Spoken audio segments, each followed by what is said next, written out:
नमस्कार. बालरत्न प्रकाशन प्रस्तुत कौल कवितेचा आजच्या या 15व्या भागामध्ये मी राहुल वेदपाठक आपल्या सर्वांचे सहर्ष स्वागत करतो. आपण सर्वांनी आमच्या सर्व कवितेला अतिशय चांगला प्रतिसाद दिला, याबद्दल मी आपल्या सर्वांचे मनपूर्वक आभार व्यक्त करतो. आजच्या या 15व्या भागामध्ये मी आपल्या समोर मुक्त छंदातील एक कविता घेऊन आलो आहे. या कवितेचे शीर्षक आहे पत्रे.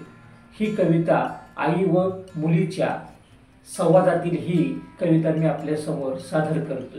ही कविता माझ्या कर्णफुले या काव्यसंग्रहातील आहे.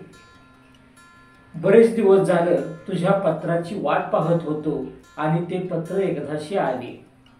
तू बरी आहेस हे वाचून फार बरे वाटले. का ग 3-4 महिने झाले साधे एकही पत्र लिहिले नाहीस. आज कशी काय आठवण आली.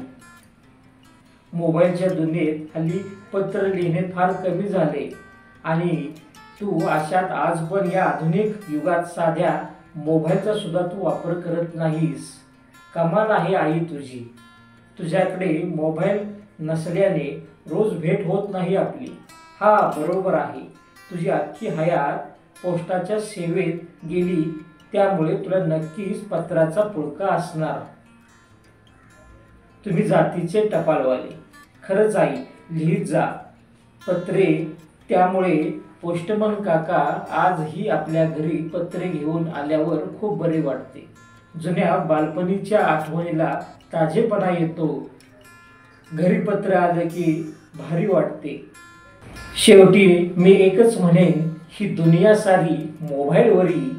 माझ्या आईची पत्रे आजही येतात माझ्या घरी. माझ्या आईची पत्रे येतात आजही माझ्या घरी.